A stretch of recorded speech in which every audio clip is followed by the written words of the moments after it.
The sky over Manhattan was still bruised purple when Nolan Graves stumbled out of the black sedan, pulling his wrinkled blazer tighter against the early morning chill. He smelled faintly of whiskey and Chloe Stratton's perfume, an expensive jasmine musk blend still clinging to his collar. He didn't bother checking if the driver saw. Nolan had long stopped caring who witnessed his private sins. Power, after all, made him feel untouchable. He climbed the steps to the Upper West Side brownstone he shared with his wife, Harper Ellington, rehearsing the same lazy excuse he always used. Client meeting ran late, markets were insane, you know how it is. He rubbed his temples, trying to ignore the headache that came from too much champagne and too many lies. But something felt off. The air was too still. The house, usually glowing with warm lights Harper left on for him, was completely dark. No soft hum of the dishwasher, no faint cartoon sounds from their son Mason's bedroom upstairs. Nolan pushed the door open, annoyed. Inside, silence swallowed him. The living room looked wrong. The family photo wall was gone. The toy basket under the coffee table gone. The hand-woven blanket Harper cherished from her mother missing. Nolan blinked, unable to make sense of it. "Harper?" he called out, a hint of irritation in his voice. "Mason?" Nothing.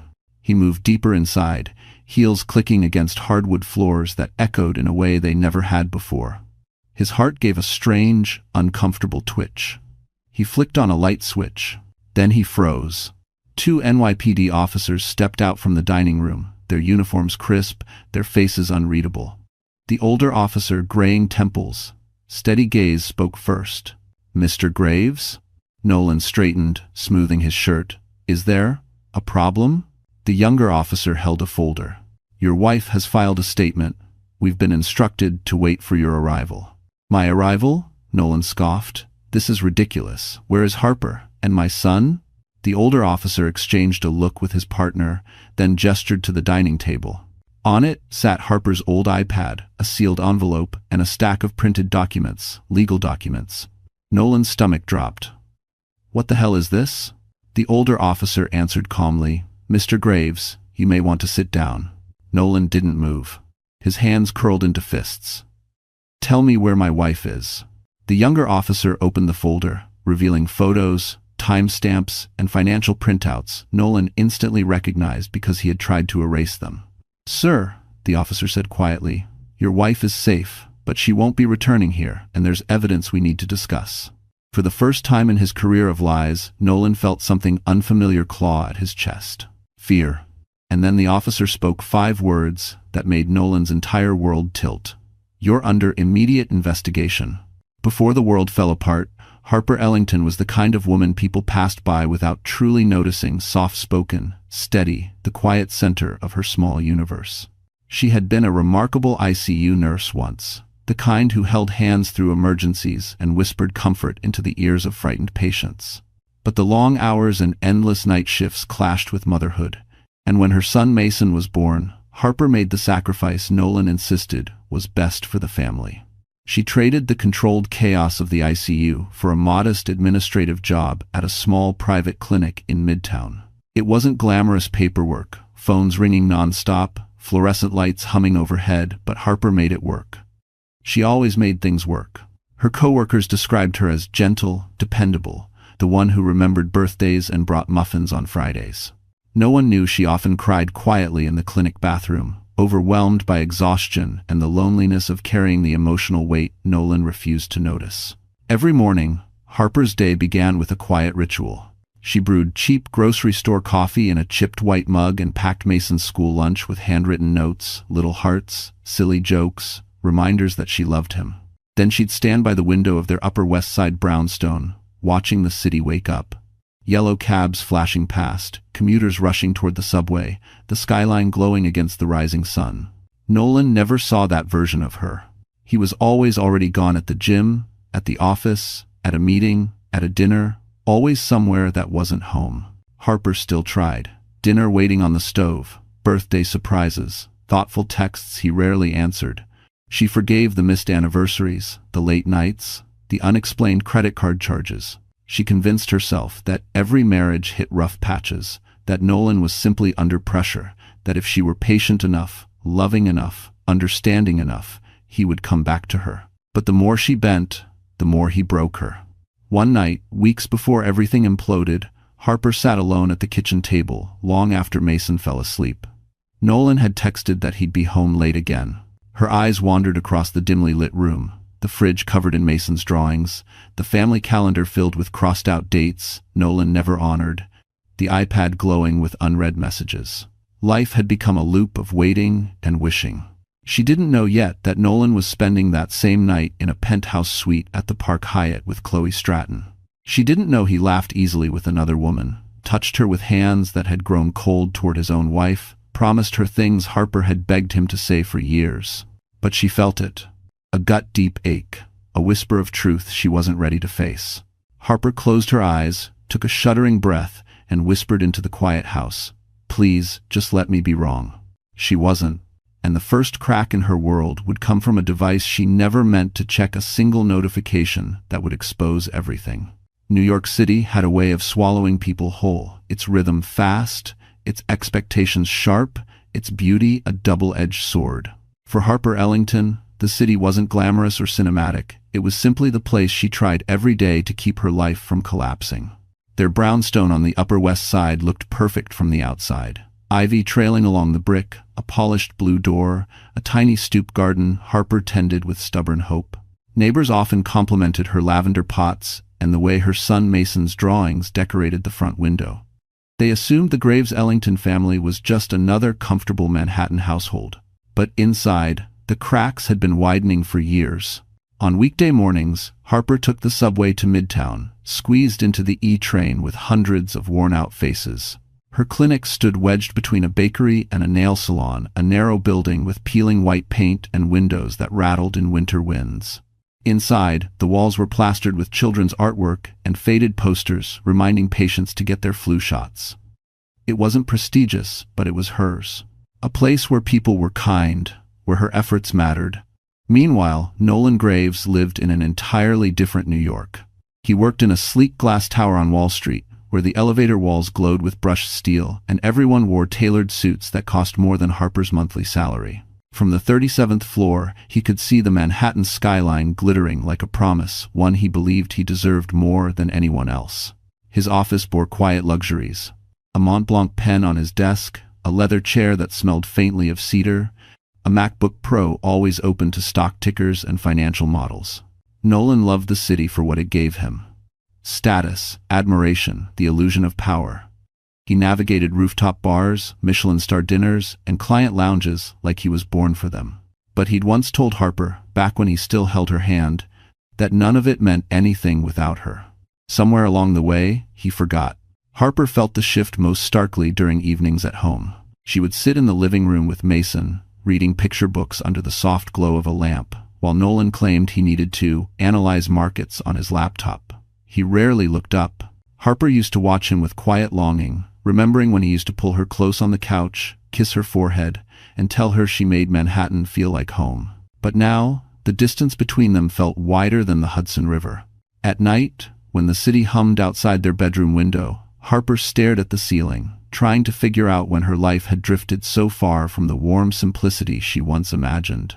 She had dreamed of a little house near Central Park, family dinners, Saturday trips to coffee shops, bedtime stories Nolan wouldn't miss. Instead, she lived in a home where silence echoed louder than footsteps, and the world she tried to hold together was beginning to wobble, piece by fragile piece. But nothing prepared her for the night she found the one object that would shatter the illusion completely, an object Nolan never meant for her to see. Nolan Graves had always been the kind of man who moved through life as if the world owed him something. Even in college, people remembered him for the same things he flaunted now. Ambition sharp enough to cut, confidence bordering on arrogance, and a smile that looked sincere only until you realized how quickly it vanished when he didn't need you anymore. He was raised in Connecticut's affluent suburbs, where success wasn't a dream but an expectation. His father, a cold and calculating corporate attorney, drilled one lesson into Nolan from childhood. People respect fear more than kindness. Nolan absorbed the message so deeply that he eventually mistook ruthlessness for strength. So when he landed at Axton & Lowe, a prestigious investment firm on Wall Street, Nolan didn't just want to excel, he wanted to dominate. He studied market trends with obsessive precision, worked late nights not out of dedication but because he liked the taste of superiority, and built a reputation for taking risks others were too cautious to touch. But with ambition came a darker side. Nolan learned how to bend rules without appearing to break them. Offshore accounts, questionable client relationships, trades made at hours that didn't match official records. He thought himself untouchable, too smart to get caught, too valuable for the firm to scrutinize closely. And the more he grew professionally, the smaller Harper became in his eyes. He resented that she didn't keep up with his new world, that she didn't wear designer clothes, that she didn't mingle with his colleagues' wives, that she didn't praise him enough when he closed deals or earned bonuses. He began spending more time away from home, not because of work, but because home reminded him of who he used to be. Ordinary. Chloe Stratton stepped into his life exactly when his ego demanded fresh admiration. Chloe was sleek, polished, and hungry for upward mobility. She moved through Manhattan's luxury hotspots, the River Cafe, rooftop lounges near Fifth Avenue, hotel bars with velvet seats and amber lighting as if she belonged there. When she laughed at Nolan's jokes, when she touched his arm, when she whispered that he deserved so much more, Nolan believed it. He believed everything that made him feel larger. With Chloe, he felt like the man he always fantasized about becoming. With Harper, he felt like the man he'd outgrown. He stopped seeing the sacrifices Harper made, the softness in her voice when she called him to remind him of Mason's school events, the quiet dinners she waited to share with him. He saw only what she lacked. But Nolan had one fatal flaw. He underestimated people. He never imagined a quiet woman like Harper could be observant, strategic, or brave. He never imagined she had the strength to leave. And he certainly never imagined that the life he built on lies could crumble from a single wrong move. He believed his secrets were safe. Until one late evening, when he rushed out of the house for a work emergency, he made a careless mistake, an oversight that would become the first domino in his downfall. He left behind something on the kitchen counter, an object Harper would pick up, an object containing the truth. And once Harper unlocked it, the world Nolan controlled so carefully would begin to collapse. The night Harper Ellington's world finally cracked open didn't happen in silence. It happened under blinding lights, at an event she never wanted to attend, in a room full of people who were all too eager to watch a spectacle. It was the annual fundraising gala for the Children's Heart Foundation, a cause Harper once cherished back when she was still an ICU nurse. Nolan insisted they go, even though Harper begged to stay home with Mason, who had been restless for days. But Nolan didn't care. He needed to be seen. He needed to parade around in his tailored suit, shake hands, and pretend he was the model husband with the perfect family. Harper agreed only because Mason's grandparents offered to watch him, and because she was tired of the arguments. She slipped into a simple navy blue dress she'd had for years. She didn't own anything lavish enough for the event, and Nolan's expression tightened when he saw her, like she'd embarrassed him just by existing. The gala ballroom was everything Nolan loved. Towering crystal chandeliers, gold-rimmed dinnerware, champagne flutes sparkling under soft amber lighting. Expensive perfumes mingled with the clinking of glasses. Luxury brands flashed everywhere, diamond bracelets, designer heels, watches that cost more than Harper's annual salary. Nolan guided Harper through the crowd with a hand on her back, but his touch was cold, mechanical. She followed quietly, trying not to feel small. And then she saw her, Chloe Stratton. The woman who worked in PR. The woman Nolan had mentioned casually but often. The woman Harper tried to dismiss from her thoughts. Until now. Chloe walked in wearing a silver gown that shimmered like moonlit water, her hair cascading in glossy waves, her smile wide and triumphant. And Nolan's reaction? Oh, that reaction told Harper everything. His breath hitched. His fingers twitched. His entire body leaned toward Chloe before he caught himself. Chloe noticed them, of course. She always noticed everything. And instead of pretending ignorance like any decent person might, she walked right up to Harper with a smile that could slice glass. "Nolan, you made it," she purred, almost brushing his arm. Harper stiffened. Nolan's eyes flickered, panic, guilt, but he masked it instantly. "Chloe," he said, clearing his throat. "This is my wife, Harper. Your wife." The word hung in the air like someone had dropped a stone into a quiet pond. Chloe extended her hand politely, but her eyes held something sharper, something victorious. Harper shook her hand, feeling frozen inside her own skin. Then, as if the universe wanted to strip away the last layer of Harper's denial, a waiter stumbled near them, bumping Chloe's clutch. It fell. The clasp snapped open, and out spilled a hotel keycard. Not just any hotel. The Park Hyatt Presidential Suite. The same hotel Nolan once claimed to have a late client dinner in. People around them paused. Conversations slowed. Eyes darted toward the small, damning rectangle on the floor. Nolan's face drained of color. Harper stared at the keycard, her breath catching in her throat. Chloe didn't even scramble to hide it. Instead, she smirked. And in that moment, the truth wasn't whispered. It wasn't hinted. It wasn't suspected. It was finally, painfully, publicly undeniable.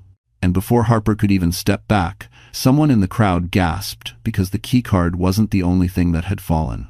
Harper Ellington didn't remember leaving the ballroom.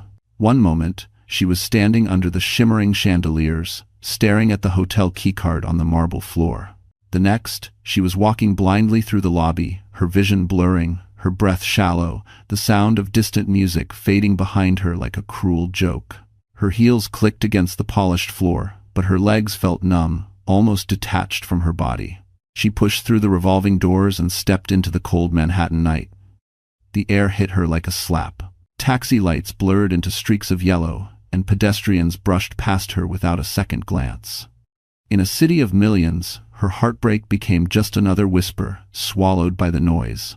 She walked without knowing where she was going, her arms wrapped tightly around herself. Her phone buzzed endlessly, Nolan calling, then texting, then calling again. She turned the screen face down. She couldn't read a single word he had to say. Not now. Maybe not ever. Harper ducked into a quiet corner near Columbus Circle and sank onto a cold stone bench. Her hands trembled violently. She felt hollow, as if someone had carved out her insides and left only a shell behind. Her chest tightened, breath catching in painful little gasps. It reminded her of the panic attacks patients sometimes described in the ICU. She never thought she'd feel one herself. A woman passing by paused. "Ma'am, are you okay?" Harper forced a nod. "I'm fine," she whispered, though her voice cracked like thin glass. The woman hesitated, then moved on. Harper's thoughts spiraled, images flashing wildly. Nolan's stunned face, Chloe's smirk, the keycard, the crowd whispering. She pressed a hand against her heart, as if she could hold the pieces together. How long had she been a fool? How long had everyone else known? How many nights had Nolan lied, smiled in her face, kissed Mason goodnight, then gone to that hotel suite? Her stomach twisted. Tears spilled quietly, steadily, dripping onto her dress. She didn't bother wiping them. She didn't care if anyone saw. The life she tried so desperately to keep intact was already shattered in front of strangers at a gala where she didn't even want to be. And then came the ugliest thought of all. Was she enough for anyone? She buried her face in her hands, shoulders shaking. She wasn't crying for Nolan. She was crying for the years she lost, the self she lost, the dreams she had abandoned to build a future with a man who never cared enough to stay loyal. A gust of wind swept through the plaza, sending a chill through her. She shivered and pulled her phone from her purse, not to read Nolan's messages, but to check the time. It was past midnight. Mason, her little boy. Her breath hitched when she realized he would wake up in the morning, expecting pancakes and cartoons and the certainty that his parents were okay. Harper wiped her face with shaking fingers. She needed to pull herself together. For him? Her phone buzzed again, this time not Nolan. It was a message from an unknown number. Just 5 words. "Harper, you need to see this." Attached was a single photo. And the moment she opened it, her breakdown turned into something far more dangerous. Harper's hands trembled as she tapped the attachment. The cold glow of the street lamp spilled over the phone screen, making the image sharpen slowly, too slowly. For a second, she thought her exhausted mind was playing tricks on her. But it wasn't a hallucination. It was real. The photo showed Nolan in a dimly lit penthouse suite, the exact presidential suite at the Park Hyatt where the keycard came from. He wasn't with Chloe. He wasn't smiling. His face was tight, agitated, eyes darting toward the door, as if he expected someone to walk in on him. But the worst part wasn't Nolan. It was what sat open on the table in front of him. A laptop displaying confidential financial records, suspicious wire transfers, offshore accounts in the Cayman Islands, and a folder titled Client Restructuring, Private. Harper recognized the firm's logo instantly.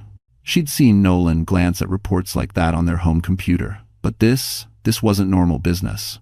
These were transactions that looked deliberately hidden, disguised under charitable routing and international consulting partnerships. Next to the laptop was something even more chilling. A stack of printed documents with her name on the top, under a column labeled Spousal Liability Exposure. Harper felt her breath stop. Someone was framing her. Her phone buzzed again. A follow-up message. He's setting you up. Get out now. No name. No explanation. She stood abruptly, dizziness washing over her. Nolan cheating had destroyed her heart. But this threatened her future, her freedom, even custody of Mason. If Nolan looped her into illegal transfers, even unknowingly, she could be dragged down with him. Was that the plan all along? To replace her with Chloe, then leave Harper carrying the legal fallout? Cars rushed by, horns blaring, but the noise sounded distant, muffled. Harper stared at the photo again, noticing another detail she'd missed. The timestamp. It was taken 2 weeks ago, long before the gala, long before the keycard fell, long before the truth surfaced publicly. Someone else knew Nolan's secrets, someone who wanted her to know too. Her fingers flew across the screen as she typed back. Who is this? No answer. She waited, pacing, heart racing. The city felt too big, too loud, too dangerous. The betrayal she felt earlier at the gala now turned into pure adrenaline, fear mixing with anger, confusion mixing with a strange surge of determination. Her phone buzzed. One final message came through. Check Nolan's iPad. Don't delay. That made no sense until it made perfect sense. Earlier that week, Nolan had rushed out of the house, shouting about a last-minute conference call. He'd grabbed the wrong device. Harper remembered seeing his sleek black iPad on the kitchen counter later that day, thinking nothing of it. A wild, desperate hope flickered in her chest. If that iPad still held synced files, if those illegal transfers were on it, if the photo sender wasn't lying, then Harper wasn't powerless. She had something Nolan didn't know she had, and something his firm definitely didn't want exposed. She swallowed hard, shoved the phone into her purse, and stood tall, despite the trembling in her legs. She had to get home. She had to get to that iPad. She turned toward the street to find a cab. But the moment she stepped off the curb, a car door slammed behind her. Someone had followed her from the gala. Harper Ellington had always believed transformation was something that happened slowly, quietly, over years of healing. But that night, after narrowly escaping the sedan that trailed her from the gala, she realized change could happen in a single heartbeat. The car door that slammed behind her belonged not to Nolan or one of his associates, but to a rideshare driver who'd accidentally parked too close. Still, the scare jolted her awake. She flagged down a yellow cab and climbed in, hands shaking, giving the driver her address with a voice barely above a whisper. During the ride, Harper stared at her reflection in the window, the streaked mascara, the fear in her eyes, the exhaustion settling into her bones. But beneath that, something new flickered. A spark she hadn't felt in years. Resolve. The moment she walked into the brownstone, she didn't collapse like she expected to. Instead, she moved with purpose. She went straight to the drawer where Nolan kept his electronics, heart thudding as she pulled out the black iPad he'd mistakenly left behind. She powered it on. And there it was. Folders synced to his cloud, passwords saved, screenshots he thought he'd deleted, email drafts to offshore accounts. Even a preliminary document assigning joint liability to Harper, proof he was positioning her as collateral. Her hands tightened around the device. He wasn't just cheating on her. He was building his escape route on her ruins. For a moment, grief threatened to swallow her. But then she saw a photo on the iPad. Her and Mason at Central Park, taken on a day when Nolan claimed he was too busy to join them. Mason had frosting on his nose. Harper was laughing, sunlight catching her hair. And suddenly she knew. She hadn't lost everything. She still had her son. She still had herself. And now, she had power. She spent the next hours downloading copies of every incriminating file to a hidden drive. She documented timestamps, made secure backups, and photographed each screen with her phone. This time, she wasn't crying. She wasn't shaking. She wasn't afraid. She was preparing. By dawn, the version of Harper who had walked into the gala no longer existed.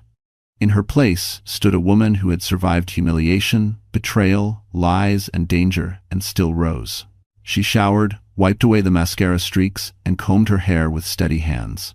She slipped into fitted black jeans and a cream sweater. No more fraying edges, no more smallness. She tied her hair into a low ponytail, her face clean, determined. Later that morning, after dropping Mason at school with a steady smile, she walked toward Brooklyn Heights to meet someone she never expected to contact again. Grant Whitford, the man she once saved in the ICU. The man who had quietly offered support months ago. The man Nolan believed was a nobody. Doke. Her breath fogged the air as she stood in front of Grant's modern office building, glass panels reflecting the winter light. 2 security guards nodded when she gave her name, escorting her upstairs. When the elevator doors opened, Grant was already waiting. Crisp white shirt, rolled sleeves, eyes that softened the moment he saw her. "Harper," he said gently, "what happened?" She didn't break. She didn't crumble. She handed him the drive filled with Nolan's secrets. Grant took it, his expression darkening with sharp, protective focus. "What do you need from me?" he asked. Harper swallowed hard. "Everything," she whispered. Grant nodded slowly because he already knew Nolan Graves had picked a fight with the wrong woman and the wrong man. Grant Whitford didn't waste time. The moment Harper handed him the drive, he moved with the calm efficiency of someone used to handling billion-dollar decisions. He transferred the data to his encrypted system, scanned through the files, and let out a slow, controlled exhale. "This isn't just misconduct," he said, eyes narrowing. "Nolan's been moving client funds through illegal channels. If this goes public, his entire firm could collapse." Harper's chest tightened. "He tried to put my name on some of those transfers." Grant's jaw clenched. "Then we make sure the world knows exactly who orchestrated it and who he tried to sacrifice." I quote. Within hours, Grant activated a network Harper didn't know he had. Legal teams, forensic accountants, a former SEC deputy director who now worked privately for him. Documents were verified, cross-referenced, and organized into a clean timeline, each point showing Nolan as the architect of every illegal action. "This is airtight," Grant said. "But we're not taking it to the authorities first." Harper frowned. "Then where?" He met her eyes. "Somewhere he can't control. Somewhere he can't spin a narrative." 3 days later, Harper found herself standing behind a velvet curtain at the Axton and Lowe Winter Investors Forum, the biggest event of the year for Nolan's firm. A room filled with CEOs, board members, journalists, and Wall Street power players. Cameras flashed. Men in suits whispered about market forecasts and mergers. The air buzzed with money. Grant had secured her access through a board member who owed him a favor. Harper stood quietly, hands cold, heart pounding, but she felt stronger than she had in years. Tonight wasn't about humiliation. It was about truth. And survival. At the front of the ballroom, Nolan stood on stage in a perfectly tailored charcoal suit, charming as ever, talking about unprecedented growth projections. He didn't know Harper was there. He didn't know the avalanche headed for him. Grant approached her. "Ready?" Harper nodded, though her legs shook. "Do it. That's for us." Grant handed a small signal to the event technicians stationed by the cameras. Seconds later, the giant LED screens behind Nolan flickered. His voice faltered. Can we fix the display?" Murmurs rippled through the crowd. Then the screen stabilized. And Harper's world, Nolan's world, changed. Projected across the massive screen was the first of Nolan's secret transfers. Bank statements, offshore routing, timestamps, his signature, his login ID. Audience gasps erupted. The next slide. Wire transfers disguised as charity payments. Then spreadsheets showing millions funneled through shell corporations. Then the document labeling Harper Ellington as spousal liability coverage. The final slide was a high-resolution still image. Nolan in the Park Hyatt suite with the incriminating files opened in front of him. The room exploded into chaos. "What is this? Is this real? Call compliance. T34S 16 Reses, 23347, Tucation." Nolan's face went from confusion to recognition to pure terror. This is taken out of context," he shouted. "It's doctored. This is a mistake." Grant stepped forward from the back of the ballroom, his voice clear and cold. "It's not a mistake, Nolan. It's the truth." Nolan's eyes widened when he saw Harper behind Grant. Harper? You? You did this? Her voice trembled, but her words were steady. No, Nolan. You did. Security rushed toward the stage. Reporters surged forward. Phones captured every second. Nolan's downfall had officially begun. And just when he thought it couldn't get worse, a voice from the back shouted something that made the entire room turn. The voice that cut through the chaos was sharp, furious, and unmistakably familiar. That's the man who promised to marry me. Every head in the ballroom snapped toward the entrance, where Chloe Stratton stood trembling in a crimson dress, mascara streaking down her cheeks, clutching a folder of papers. She wasn't glamorous tonight, she wasn't polished. She was devastated and angry. "Nolan Graves," she shouted, pointing at him with a shaking hand. "He told me he was leaving his wife. He made me believe he loved me." Her voice broke, but she pushed on. "And then he tried to throw me under the bus too." 100 cameras shifted toward her. Reporters swarmed. Nolan's face twisted into panic. "Chloe, stop, don't, this isn't..." But Chloe wasn't listening. She walked straight to the stage, heels clicking like gunshots. "I have emails," she said breathlessly, waving the folder. "Messages he sent me. Proof he used my name on one of his offshore filings. He promised everything, and he lied to me just like he lied to his wife." Gasps rippled across the room. Harper watched silently, her expression unreadable. She felt no triumph, no cruelty, only a quiet, steady acknowledgement. Nolan had dug his own grave. Security finally stepped in, surrounding Nolan as board members ordered an immediate internal suspension. Investors were already on their phones, issuing emergency directives. Compliance officers rushed forward. A journalist shouted, "Mr. Graves, are you aware you could be facing federal charges?" Nolan looked around wildly, eyes darting from Chloe to the screen to Harper. "You don't understand. I can fix this. I just need Harper, please." Harper stepped back. She didn't need to say anything. The world had already said it for her. Within minutes, Nolan was escorted off stage, flanked by security guards, shouting incoherently, his once impenetrable facade shattered. Phones recorded everything. By midnight, his downfall would be trending on every financial blog in the city. Harper stood frozen for a moment, letting it wash over her, not satisfaction, not revenge, but clarity. She felt lighter, freer, like she'd finally exhaled after holding her breath for years. Grant stepped beside her. "It's over," he said softly. She nodded, tears pricking her eyes not from sadness, but from release. "Thank you, Grant. For everything." He gave her a small, warm smile. "You did the hard part, Harper. You saved yourself." The ballroom lights dimmed as security cleared the space. The noise faded. People whispered her name now, not with pity, but with respect. She was no longer the invisible wife standing behind Nolan's shadow. She was the woman who stood up, the woman who survived, the woman who fought back. Grant draped his coat over her shoulders as they walked toward the exit. Outside, Manhattan sparkled beneath a cold winter sky. For the first time in years, the city didn't feel overwhelming. It felt open, possible, alive. "Harper," Grant said gently, stopping under the glow of a street lamp. "You don't have to answer now, but when you're ready, I'd like to take you to dinner. A real one. Not rushed, not complicated, just two people starting over." Harper blinked, stunned. A soft warmth bloomed in her chest, not romance yet, but hope. Something she had forgotten she was allowed to feel. She inhaled deeply, the night air crisp and clean. "I think I'd like that," she whispered. But neither of them noticed the black sedan parked across the street, its engine running, its windows tinted, watching them drive away. The morning after Nolan's very public collapse, Manhattan felt strangely quiet to Harper Ellington, as if the entire city were holding its breath. She woke before sunrise, lying on the pull-out couch in her sister's Brooklyn apartment, the soft hum of traffic drifting through the window.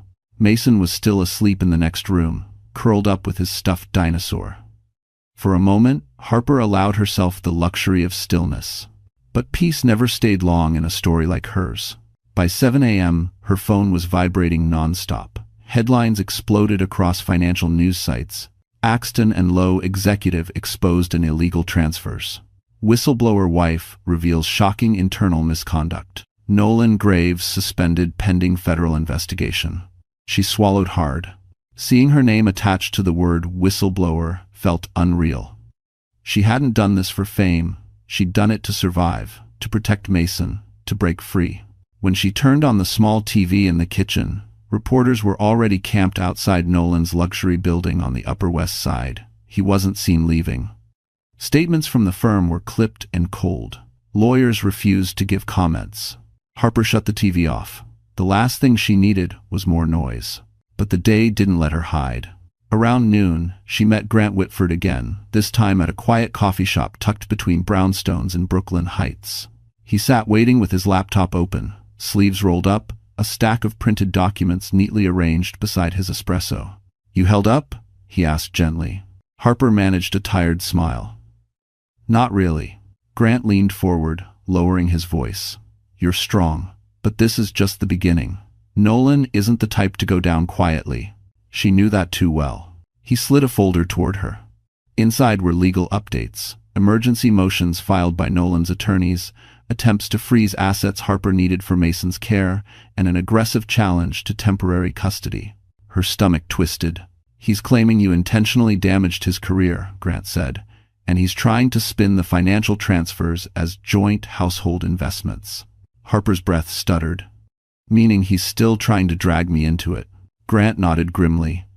"He's desperate, and desperate men get reckless."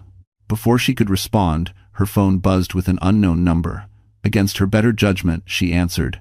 Nolan's voice poured through the speaker, hoarse, unhinged, shaking with rage. "Harper, do you understand what you've done? I could lose everything because of you. You want custody? You want to ruin my life? I'm not going down alone, you hear me?" His breath crackled through the line, uneven. "If I'm drowning, I'm taking everyone with me." "Everyone?" Harper's blood ran cold. Grant gently took the phone from her hand and ended the call. "Don't speak to him again. Ever. Let the lawyers handle it." Harper nodded, but her hands trembled. Nolan didn't sound like the man she once knew. He sounded dangerous, cornered, capable of anything. Grant reached across the table, covering her shaking hand with his. "You're not alone in this. I promise." Harper exhaled slowly, grounding herself. But outside the cafe window, through the reflection in the glass, a dark sedan idled at the curb, engine running, unmoving, watching her, waiting. And when Harper stepped outside minutes later, the sedan pulled forward just enough for her to see who was behind the wheel. The sedan rolled forward slowly, its glossy black paint reflecting the winter light. Harper's breath caught in her throat as the tinted window lowered just enough to reveal the driver. Chloe Stratton. Her makeup was smeared, her hair wild from stress, and her eyes, usually sharp, calculating, camera-ready, were swollen from crying. She wasn't the sultry woman from the gala anymore. She looked wrecked, frantic, and utterly lost. Harper froze, unsure whether to run or confront her, but Chloe raised both hands in the air, signaling surrender. "Please," she mouthed through the cracked open window. "I just want to talk. Ifres." Grant instinctively stepped in front of Harper, his hands subtly guiding her back toward the safety of the cafe door. "Absolutely not," he warned. "You have nothing to say to her." But Harper didn't look away. Something in Chloe's eyes wasn't hostile, it was terrified. Chloe opened the car door and stepped out, hugging her coat tighter around herself. "Harper, please, I'm not here to hurt you." Her voice shook. "Nolan. He lied to me about everything. He's blaming me too. He told his firm I helped him move the money. He's threatening me." Grant narrowed his eyes. "And why should Harper care about that?" "Because," Chloe whispered, looking down, "Nolan told me she was the one who encouraged the transfers. He said he had proof. He said he'd bury both of us if we didn't help him clear his name." Harper felt the world tilt. "He's trying to frame us both." Chloe nodded miserably, tears slipping down her cheeks. "Yes, and he told me something else, something you need to hear." Grant tightened his jaw.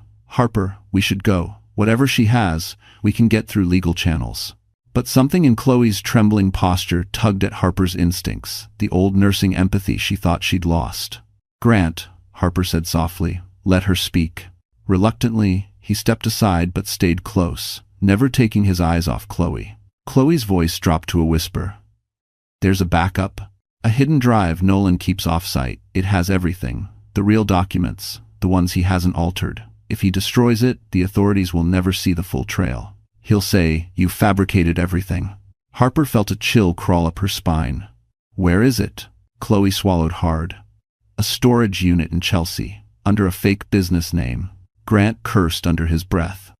"Of course." Chloe hesitated, then added, "He went there this morning." Harper stiffened. "He's going to destroy the evidence." Grant pulled out his phone, already calling one of his legal contacts. Chloe took a shaky breath. I know I don't deserve forgiveness. But please, Nolan can't get away with this, not after what he did to all of us." Before Harper could respond, Chloe's gaze flicked over Harper's shoulder, and suddenly, she blanched. "Harper," she whispered, "get inside, now." Harper turned just as a loud crack split the air. The window of the parked sedan behind them shattered. Grant grabbed Harper and pulled her toward the ground as glass rained over the sidewalk. A bullet had been fired. Someone wasn't trying to scare them. Someone was trying to silence them. And when Harper looked up from the pavement, she saw a figure sprinting into a getaway car, someone she recognized all too well.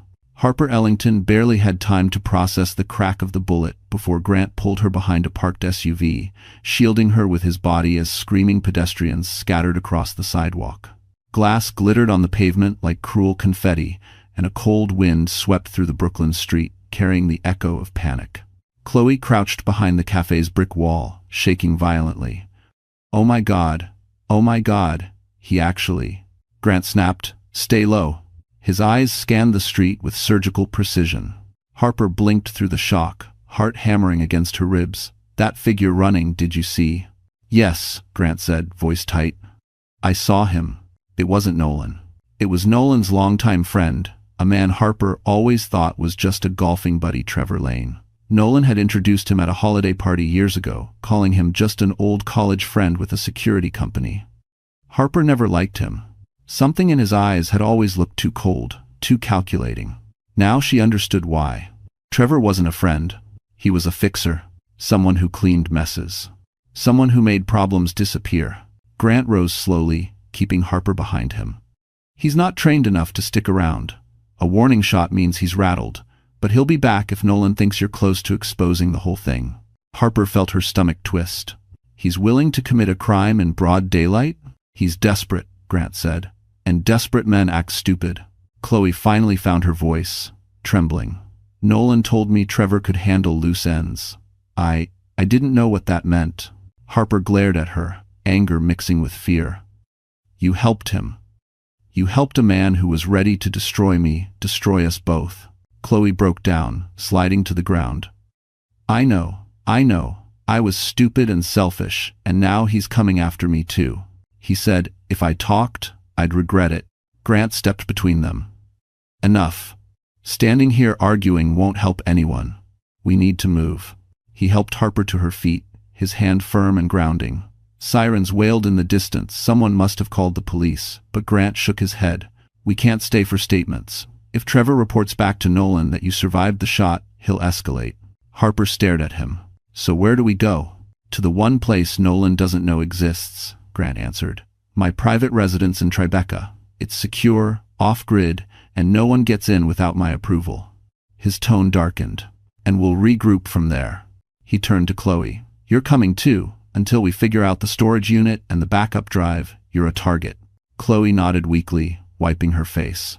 Grant led them toward his car, a dark gray Mercedes S-Class parked discreetly in an alley. As they approached, he pressed a button on his key fob. The car beeped once. But the moment the trunk lights blinked, Harper felt a chill. Something was off. Grant sensed it too. He slowed, eyes narrowing. He pointed Harper and Chloe toward the passenger side, then moved toward the trunk carefully, shoulders tense. "Grant?" Harper whispered. He didn't answer. He lifted the trunk lid an inch, stopped, closed it again, then turned to Harper, face pale with controlled fury. "Someone's been here," he said quietly, "and they left a message." Harper's pulse spiked. "What message?" Grant exhaled once, steadying himself. "Your wedding ring, Harper. It's sitting in the trunk." He paused. "And it's covered in blood."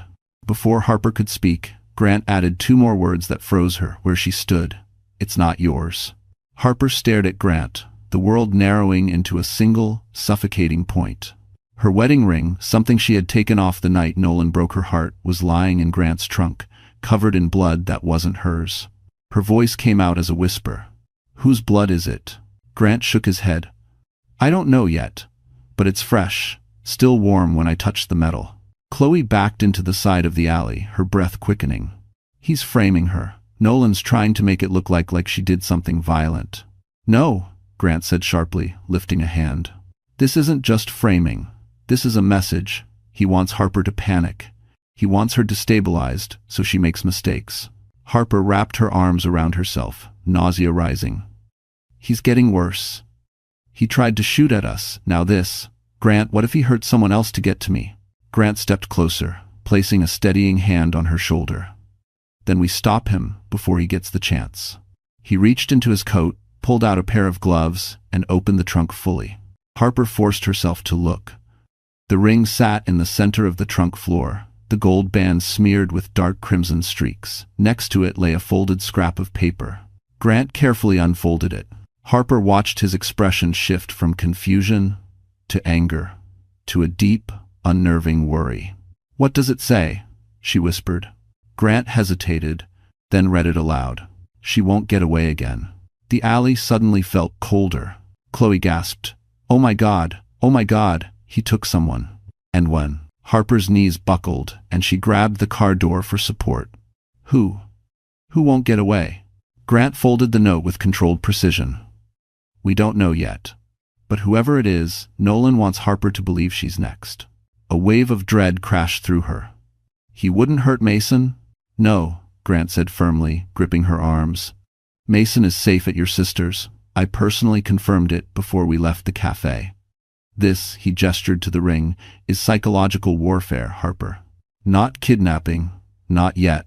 Chloe wrapped her coat tighter around herself. "Nolan's unraveling. He's willing to sacrifice anyone, his firm, his reputation, his friends, even me, to erase anything that threatens him." Harper swallowed hard. "And now he's turning it physical." Grant nodded grimly. "Which means we have no time left. We need that backup drive from the storage unit in Chelsea. If we get it before Nolan destroys it, the authorities will have enough to bury him legally and permanently." "It's resemblance." Chloe stepped forward, voice trembling. "I know the address. I saw him hide a key once. I can get us in." Grant considered her for a long moment. "If you're lying..." "I'm not." Tears filled Chloe's eyes. "I want him stopped just as much as you do." Harper steadied her breath and opened the passenger door. "Then let's go. Before Nolan realizes, his message didn't scare me." Grant rounded the car and pulled out onto the street, tension thick in the air. They drove toward Manhattan, the city lights flickering through the windshield like silent warnings. Halfway across the bridge, Harper's phone buzzed. A text. From an unknown number. Just 4 words that made her blood run cold. "You're already too late." Traffic thickened as Grant's Mercedes weaved through the streets of Chelsea, lights from galleries and loft apartments flashing across the windshield. Harper sat rigid in the passenger seat, the text message replaying in her mind, "You're already too late." Each word tightened around her chest like a vice. In the back seat, Chloe fidgeted with her coat zipper, her voice barely above a whisper. "The storage facility is on 12th Avenue, blue sign. He keeps a unit under the name Eastbrook Consulting." Grant's fingers tightened on the steering wheel. If Nolan's already there, he's destroying evidence. And if Trevor's with him... Harper didn't need him to finish. Trevor had already fired 1 bullet today. He wouldn't hesitate again. When they pulled into the dimly lit parking lot, Harper's throat went dry. The building was a hulking concrete structure with flickering fluorescent signs and a row of loading docks stained from decades of city grime. A security guard in a navy jacket sat behind the front desk, engrossed in a baseball game on a tiny TV. Grant leaned toward Harper. "Stay close to me, no matter what happens." She nodded. Chloe approached the counter first, forcing a shaky smile. "Hi, my boss rented a unit here, Eastbrook Consulting. He asked me to pick something up." The guard typed lazily into his computer. "Unit 4C, 4th floor, service elevators down that hallway." Grant slid a business card across the counter, his tone suddenly professional and icy. "If anyone else has come through asking for that unit tonight, contact this number immediately. And Frest." The guard glanced at the card, then at Grant, recognizing the authority in his expression. He nodded stiffly. They made their way down the long corridor toward the elevator. The lights buzzed overhead, casting harsh shadows. The building smelled faintly of dust, old cardboard, and metal. Harper's pulse pounded louder with each step. When the elevator doors opened with a groan, Chloe stepped inside first, pointing to the button for the 4th floor. "It's at the far end." "I've only been there once, but—" A loud clang echoed above them. Grant's head snapped up. "Someone's on the roof of the elevator." Harper's stomach dropped. "Trevor? Nolan?" The elevator jerked violently. Harper grabbed the railing, heart leaping. Grant reached for the emergency stop switch, slamming it down. The elevator froze between floors. "We're sitting ducks in here," Chloe whispered, panicked. Grant pried open the door with brute strength, revealing a narrow gap between the elevator and the concrete floor above. "We climb," he said firmly. "Now." Harper's breath trembled. "Grant, I've got you," he promised, lifting her effortlessly through the gap. She crawled onto the hallway floor, pulling Chloe up behind her. Grant climbed last, landing silently. The hallway was long, cold, lined with rows of metal doors. One of them, Unit 4C, glowed faintly at the end. The lock was smashed. Grant's voice dropped to a whisper. "He's here." They crept forward, footsteps barely audible. Harper felt her heartbeat in her ears. The air felt heavy, charged, like the moment before a storm breaks. Grant reached the open storage unit first and flicked on the overhead light. Harper gasped. The metal shelves inside were overturned. Cardboard boxes were slashed open, papers scattered like confetti. A hard drive lay crushed on the ground. But that wasn't the worst part. A figure was slumped in the back corner, hands tied, face bruised. Chloe screamed. Because it wasn't Nolan. It was Trevor, and he was barely conscious, whispering one chilling sentence. "He's coming for you next, and he's not alone." Trevor Lane's breaths came out in ragged, shallow bursts. His usually sharp eyes were half closed, barely able to focus as Grant knelt beside him. Harper hovered near the entrance of the storage unit, her hands trembling, her stomach twisted into painful knots. Grant checked Trevor's pulse with clinical speed. "He's alive, but fading."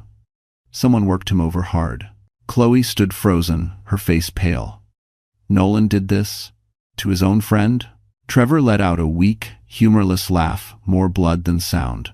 "Friend, you still don't get it."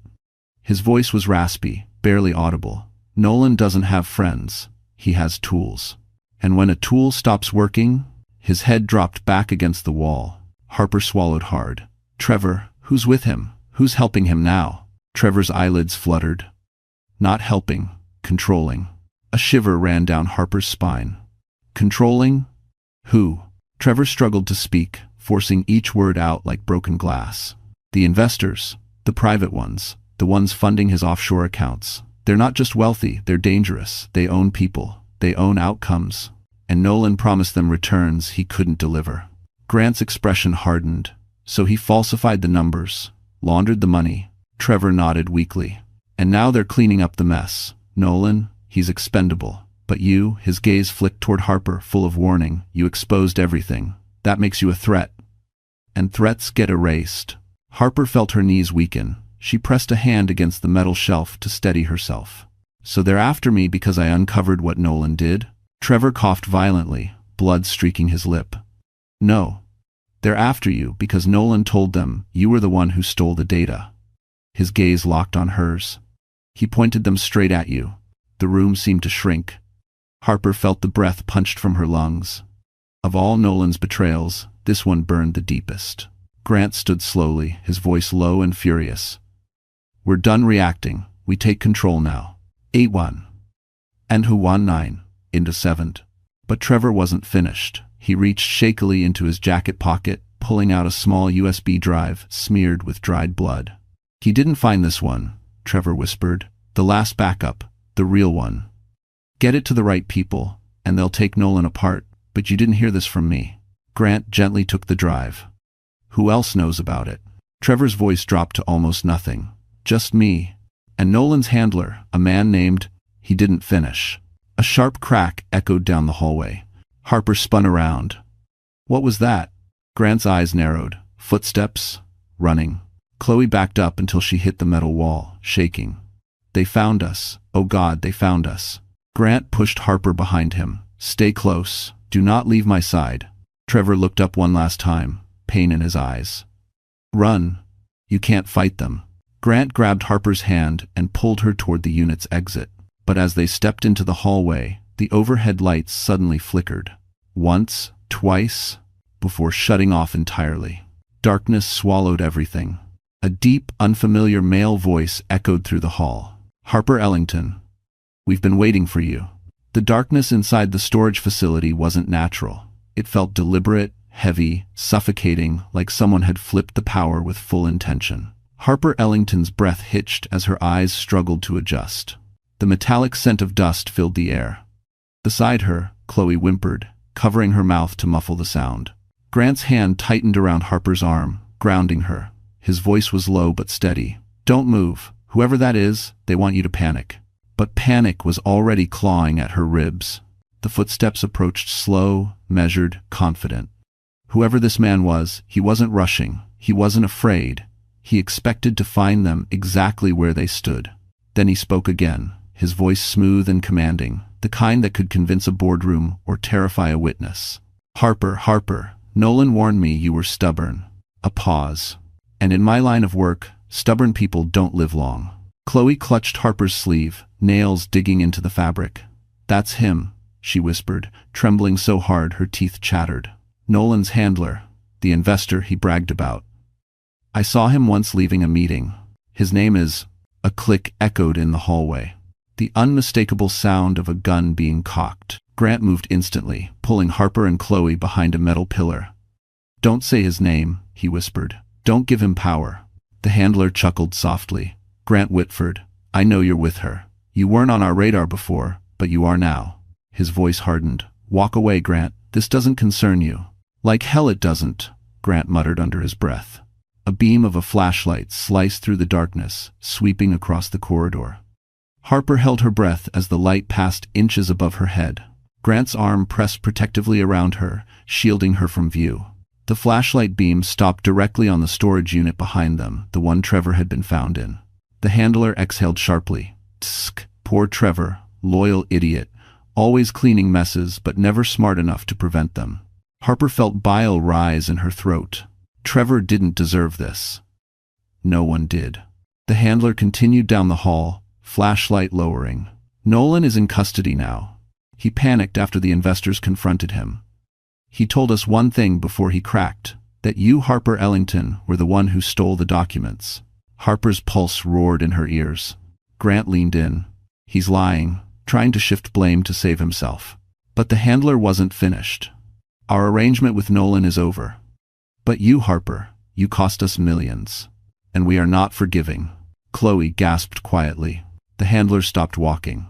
Everything went still. Then, another voice echoed from the far end of the hallway. A familiar one. A broken one. A horrifying one. Nobody touches her. Except me. Harper froze. Nolan Graves stepped into the sliver of emergency light at the end of the corridor, disheveled, eyes wild, shirt stained as if he'd been in a fight. He wasn't handcuffed. He wasn't escorted. He'd escaped. Grant whispered, "How did he?" Nolan lifted a trembling hand, pointing directly at Harper. "She ruined my life. You want someone to pay? She's the one." The handler lifted his gun. Harper felt the world tilt. And then Grant shoved her hard to the right just as a gunshot shattered the darkness.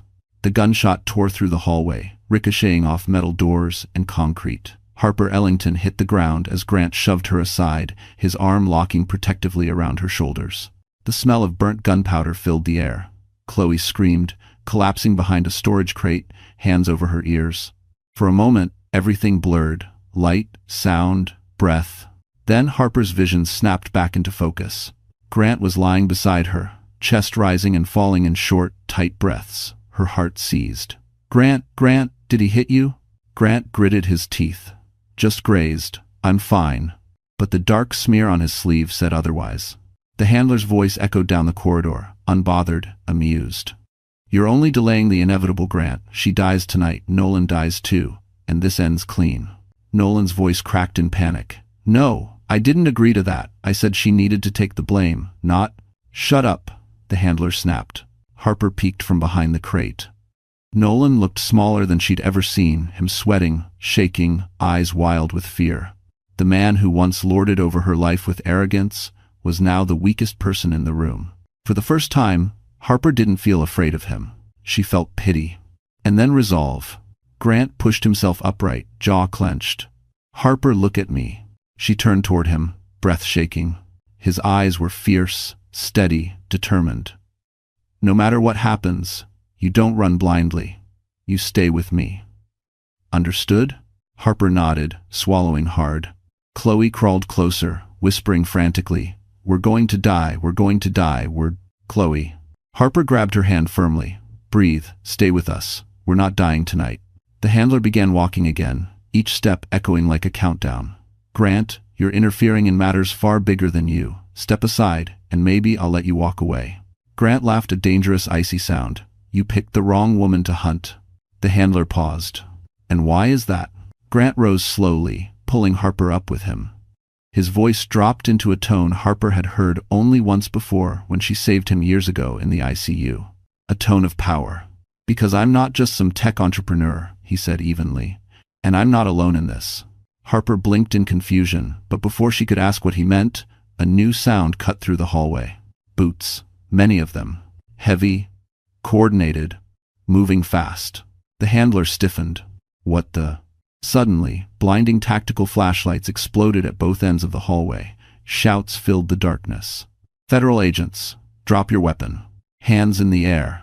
Now!" The handler spun, aiming his gun toward the advancing lights, but before he could pull the trigger, a precise red laser dot blossomed on his chest. A voice boomed. "First and last warning." Grant exhaled, finally allowing his shoulders to drop. Took them long enough. Harper stared at him. You called the feds?"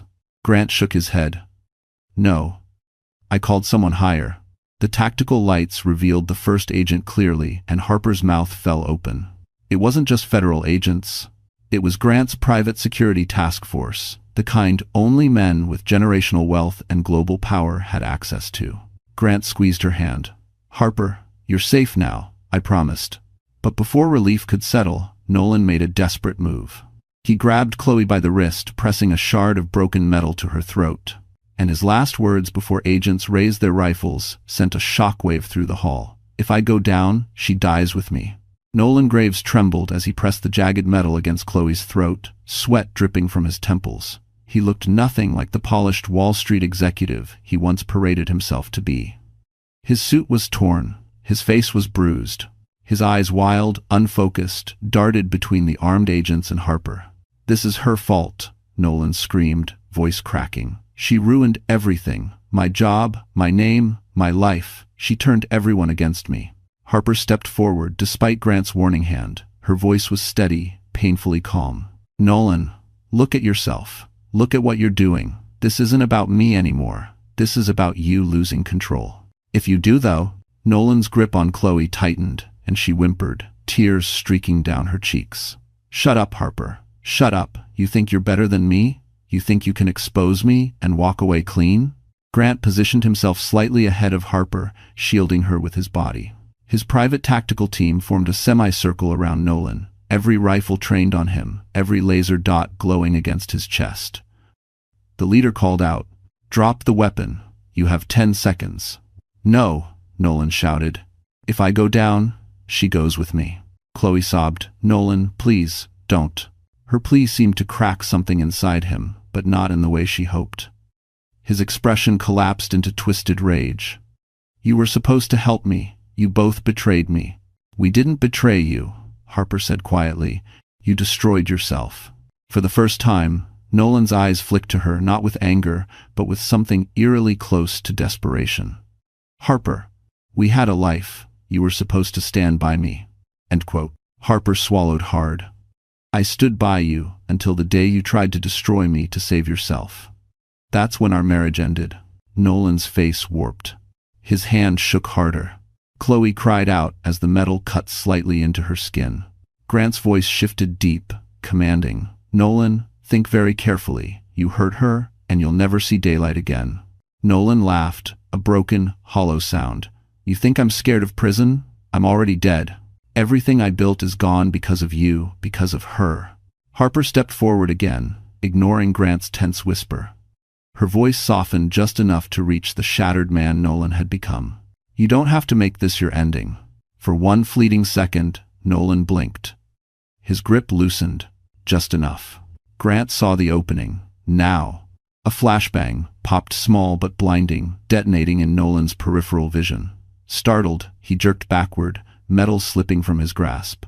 Chloe seized the moment, dropping to her knees and scrambling away. Nolan screamed as agents surged forward. Two tackled him to the ground. Another kicked the weapon aside. Nolan thrashed wildly, spitting curses as they cuffed him, pinning him face down on the cold concrete floor. "You'll regret this, Harper," he shouted, voice hoarse with frenzy. "You think this is over? You think you won?" Harper stepped closer, not cruel, not triumphant, simply resolute. "No, Nolan, I didn't win. If you K7, if you K7, if you K7, if you K7. She shook her head softly. "I survived." For the first time, Nolan fell silent. The handler, cornered against the far wall, attempted to flee, but Grant's team moved with precision. He was disarmed, restrained, and dragged into custody with icy efficiency. His expression remained unreadable until he glanced at Harper, hatred simmering. "This isn't over," he hissed. "You don't understand who you've provoked." Grant stepped between them, voice cold as steel. "She won't be fighting you. I will." The agents began pulling Nolan to his feet. Harper exhaled, shaking, exhausted, but somehow lighter. But just as she reached for Grant's hand, a radio crackled. "Sir, we have a situation. It's about the child." Harper's blood ran cold, and before she could even speak, the agent added 5 words that made her knees buckle. "Mason's school just called, he's missing." Harper Ellington felt the ground fall out from under her. Mason wasn't at school. Her sister hadn't picked him up. For one terrifying heartbeat, the world blurred into a tunnel of fear. Grant immediately caught her shoulders. "Harper, look at me, listen," he said firmly. "We'll find him. We will." She nodded, breath shaking, but she held on to the resolve she'd carved from every wound Nolan left behind. Grant barked quick orders to his security team. Within seconds, 2 SUVs screeched away toward Mason's school, while another agent connected with 911 and the Office of Child Safety. Harper stood still, tears running down her cheeks but not of despair, of fury. She was done being the hunted. Minutes later, an agent jogged toward them, breathless. "We found him. Harper, your son is safe." Her knees buckled with relief. Where is he?" "At your sister's building." A neighbor thought he saw someone suspicious and locked down the entrance. Mason never left the apartment. False alarm, but a good one. Harper's tears turned to laughter, broken, exhausted, grateful. Grant exhaled a long, shaky breath he'd been holding too tightly. Chloe covered her mouth, sobbing quietly out of sheer relief. Harper didn't wait. She climbed into Grant's car, and they sped to Brooklyn. When Mason flung himself into her arms, she held him so tightly she thought her heart might burst. She smelled his shampoo, felt his little arms around her neck, and promised herself she would never again allow fear to define her life. 2 days later, everything fell into place. Federal charges were filed against Nolan. Wire fraud, money laundering, conspiracy, attempted coercion, and obstruction. His partners turned their backs on him. His reputation crumbled across Manhattan like a failed skyscraper. His handler faced additional charges for attempted murder. The world Nolan built on lies finally collapsed legally, publicly, irrevocably. Harper stood outside the courthouse with Grant and Mason, breathing in the cold winter air.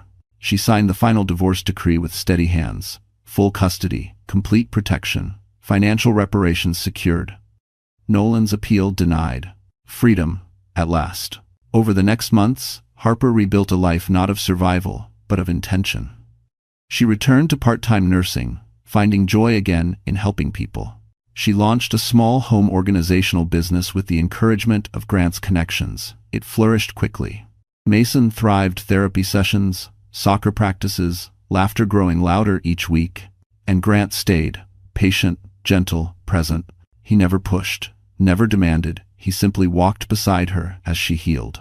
One evening in spring, As the Manhattan skyline shimmered gold across the East River, Grant invited Harper and Mason to dinner at a quiet restaurant in Brooklyn Heights. The table overlooked the water, the city glowing behind them like a new beginning. After Mason finished his dessert and wandered to the railing to look at boats, Grant turned to Harper, his tone soft. "You saved me once," he said. "And now, I want the chance to spend my life making sure you're never alone again." Harper's breath trembled. "Grant?" He pulled a small velvet box from his coat, not flashy, not showy, but elegant, containing a diamond ring that caught the last rays of sunset. "Marry me, Harper." Her eyes filled, not with fear this time, but with certainty. "Yes," she whispered, 1,000 times, yes. Mason ran back, clapping when he saw the ring. Harper laughed through tears, pulling him and Grant into an embrace. Her story didn't end with betrayal. It ended with justice. With love. With a future finally worthy of her heart. But as they walked home along the river, a familiar face stepped from a nearby restaurant, the federal prosecutor who handled Nolan's case, holding a sealed envelope with Harper's name on it. And just like that, our story comes to a close. You're still here with me, right? If you've stayed until this moment, then something in Harper's journey must have touched your heart in a quiet, personal way. Maybe it reminded you of your own strength, or of a time you had to walk through darkness before finding light again. This story isn't just about betrayal and revenge, it's about rebirth. About learning, as the Stoics said, that the obstacle is the way. Marcus Aurelius wrote, "You have power over your mind, not outside events." And that's exactly what Harper did. She couldn't control Nolan, or the chaos he brought, but she could control her courage, her choices, and her future. Sometimes life pushes you to the edge so you can see how far you've grown. Sometimes losing someone is the only way you find yourself again. And healing? It isn't loud. It happens slowly, in the quiet moments where you choose your peace over your pain. If this story touched you, if it made you feel braver, stronger, or a little less alone, then please, my friend, like this video, share it with someone who needs it, and don't forget to subscribe. We have many more stories to walk through together.